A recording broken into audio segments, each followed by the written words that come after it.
The historical significance of Kozhikode or the erstwhile Calicut is unparalleled. It was on this very shore of Kerala where Vasco da Gama first came in 1498.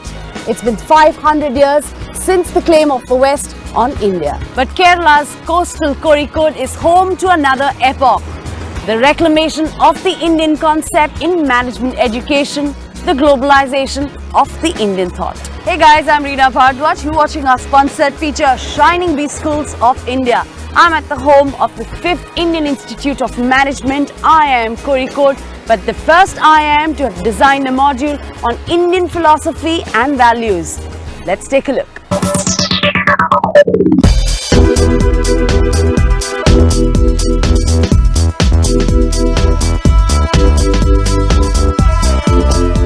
No wonder why this campus is known as God's own campus, where they believe dreams do turn into reality. You have to be here to see why Iim Kozhikode is one of Asia's most beautiful campuses.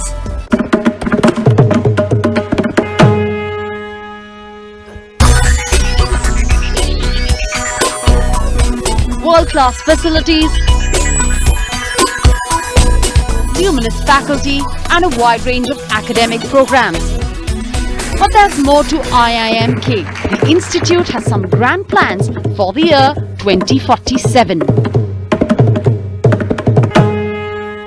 The man with the vision is Professor Debashish Chatterjee, and with me is Professor. Professor, you've always got this vision of Vision 2047 at the IIMK. What is this vision and how do you take it this year?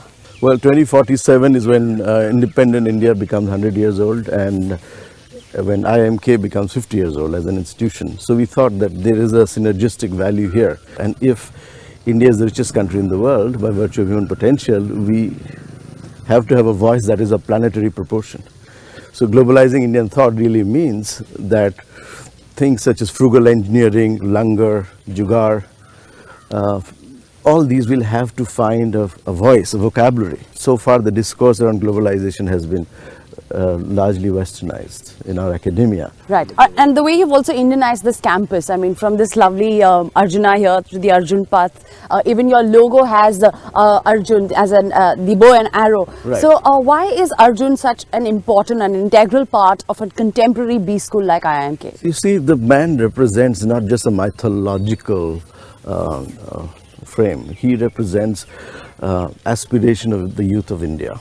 He represents focus. Arjuna represents commitment, determination, prowess. But more importantly, perhaps most importantly, he represents dharma, which is ethical way of conducting your professional life. You as an institute has not only left its footprints, in Kerala itself or at this campus. I mean, you've spread across J&K and even the south. Right. Tell us something more about it, sir. See, from Kashmir to Kanyakumari is where India resides. You know, India is one heartbeat, one heartthrob of 1.2 billion people.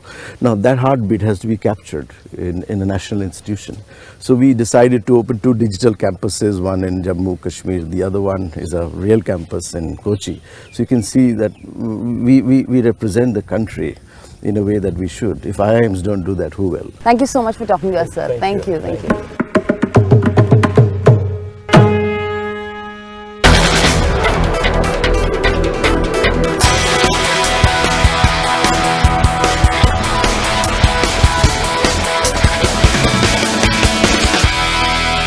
IIMK, women mean business. With a total strength of 54%, this campus has the highest percentage of female strength in any other B school across India.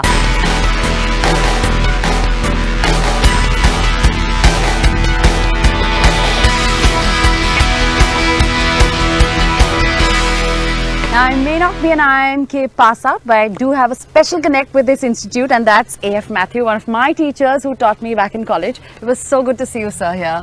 It's good to see you too. One of your favorite subjects is, of course, gender equality. You've taught that to us in college, and you're teaching that subject here in college too. Do you think that there should be a reservation for women even in institutes like the IIMs and other institutes? Yes, of course. Actually, it is a very important thing because for many years we have excluded a large segment of the population, and therefore we need to be more inclusive. And Iim Kozhikode has been right from its inception in its mission and its vision we have always maintained that we need to be inclusive in our approach. For 50 years now, we have had only 10% women average as students in IMK. Iim Kozhikode has actually changed the entire rules of the game. And therefore, we now have to look ahead, and I hope to see all of them here in the boardroom doing all kinds of things actually. So clearly it's all about girl power at the IIMK campus. I want to ask all you girls this. Where do you all see yourselves once you'll step out of IIMK? Boardrooms, business, making big business deals? Where do you all see yourselves? I think we see ourselves in all spheres actually, because from here we not just learn to be in business scenarios, but all over. Management is all pervasive. It applies to social scenarios. You could be heading an NGO, you could be heading a B school, you could be a chairman of a B school, or you could be heading an organization. I personally want to take up film marketing, and I think IMK also encourages you to take up offbeat careers. So I would probably like to work with the Yashraj or the Reliance and be working in a film marketing scenario. Oh, well, what about you? I want to be the next Indranui. I think we should have some representation in politics also. So inspired by Arvind Kejriwal, we can have a Aam Aurat party. Such bright faces, brighter aspirations, of course, bigger dreams. I'm sure you guys would make it to your own Indian Business Museum. That's another first one at IMK.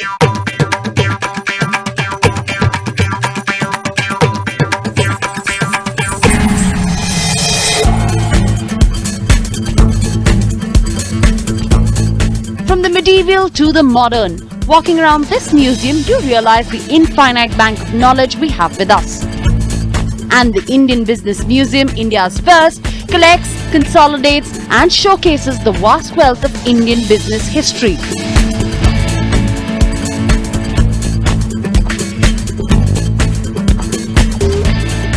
This place tries to capture what the founding fathers of corporate India left behind for the world. But it's not just the Ambanis or Tatas who left a legacy. At IIMK, it's the hunger for excellence and hunger, quite literally, that drove a batch to leave a legacy of their own behind.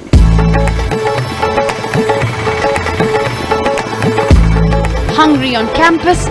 Want the food to come to you? Just go online and then the Bhook Lagi team will come to your rescue. And helping them is the official transport manager, Majid Bhai, bringing smiles on faces of the hungry lot.